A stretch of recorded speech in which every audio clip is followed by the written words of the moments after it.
it might just be that those two cars are a little more comfortable for their driving styles. Got a car spinning in turn 2. Got a car loose in 2 all the way around. He started to lose it in turn 1. Didn't get collected by anyone as the field moved by. I think it's Tommy Sneeva's car.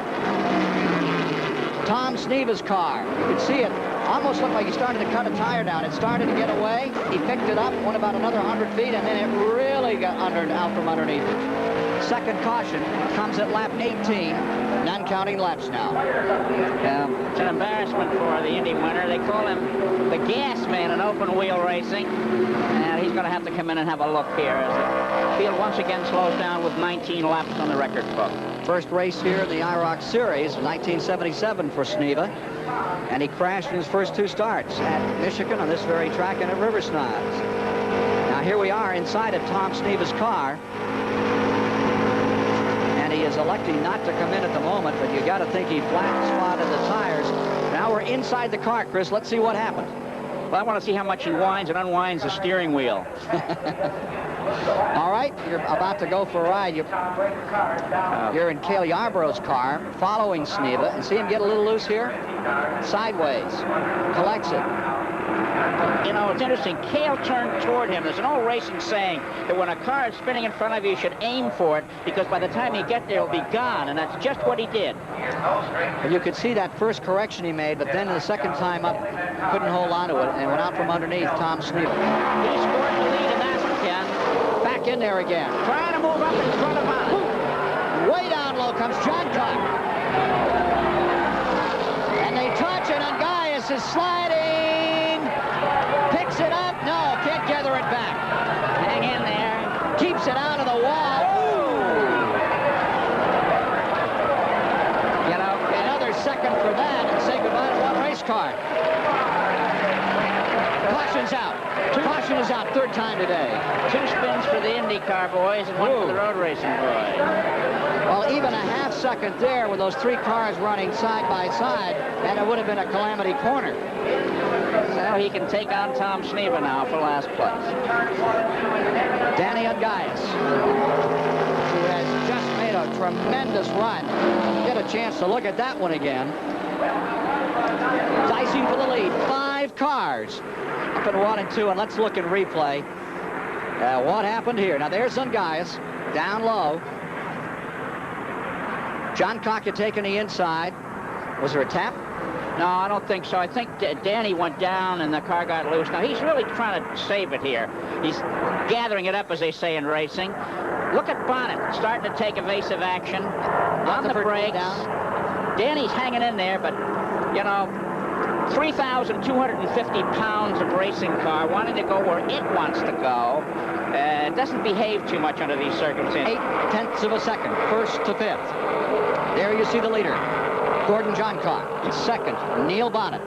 3rd, the light blue car, Johnny Rutherford, in the 4th position with 5 to go is Parsons. And we've got trouble up in turn number 3. A car looping in turn number 3 lands on the bottom of the racetrack. Underway, caution is out. Derek Bell, old Ding Dong Bell, just got rung again. Exactly.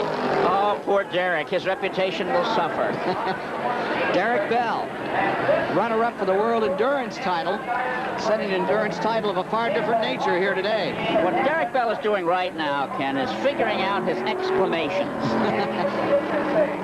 All right, these are technical non-counting laps, and we'll have 5 to go, and this is going to bring the field all back together for the shootout to decide round 1. Let's take a look at replay once again, Chris.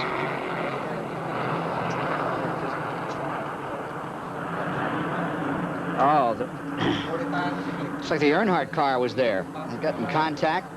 Dale collected it. Derek collected the infield. Now, that looks like the first on-track contact of the day. And Earnhardt's tires may be flat-spotted, too. Let's see what Ned Jarrett has to tell us. What can there? No. The Jay Signori crew, who thought they might have a week off, the body and fender man is already rolling up his sleeves. Cale Yarborough's car is dinged on the right rear corner and the right side. This is going to be something when this Look at them up front here. They're still skirmishing. Goes back a lap. There's no reason to hurry here, but they're not taking any chances. Waltrip had somehow... As things begin to get a little physical out there. There you see Cale. And he gets taken by Ongaias from the rear. Had no place to go. With Earnhardt directly in front and Rutherford squeaking through. There goes Cale's rear spoiler, so his car won't be handling well. As a souvenir on the track for someone. And here they are, trying all kinds of lines. As Parsons dives down to the inside underneath Waltrip, moves up on John Cock. That is Benny Parsons on the inside as we get ready to decide it. Last lap. Waltrip down low. Parsons pulls up for second. Trying to draw away. Bonnet. Back straight away. Here they come. Bonnet in first. Assault is on into turn number 3 for the final time. Bonnet with a little bit of an advantage. Moving up. Closing in comes Parsons. Waltrip fighting for third spot with John Cock as they come down on turn number 4 to the line. Round 1 of the International Racing Champions is Neil Bonnet. Parsons was second, John Cock third, and finishing fourth was Darrell Waltrip with Johnny Rutherford fifth. That was quite a finish. I don't know where Bonnet found that speed at the end, the way he leapt ahead of the rest of the field. Is remarkable driving. So it's over. Neil Bonnet comes down across the stripe, winning as he was able to pull away at the finish. Well, he did. I think that some of the drivers are concerned in the Indianapolis car sent to the road racers that they haven't done. Back straight away. Rutherford loops one. Johnny Rutherford spinning in the backstretch, landing on the inside as the field comes plummeting down out of turn number 4. Cale Yarborough back on the inside. Yarborough going up through, and here comes Neil Bonnet with him. As they race to the line, there is no caution, I believe. Number 2 to the incident, the spin by Johnny Rutherford.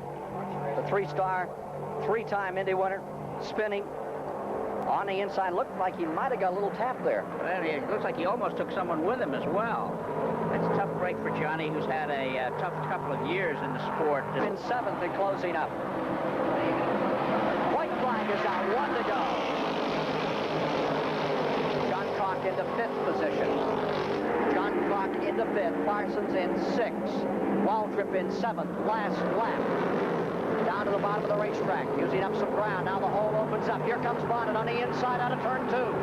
Live from Michigan International Speedway, the final moments for $150,000. They're side by side. It's Bonnet on the inside. You're inside Cale Yarborough's car. They're wheel to wheel going into turn 3. Bottom of the racetrack. Bonnet has the advantage. Yarborough trying to pull alongside in turn 3. Ongaias right there with him.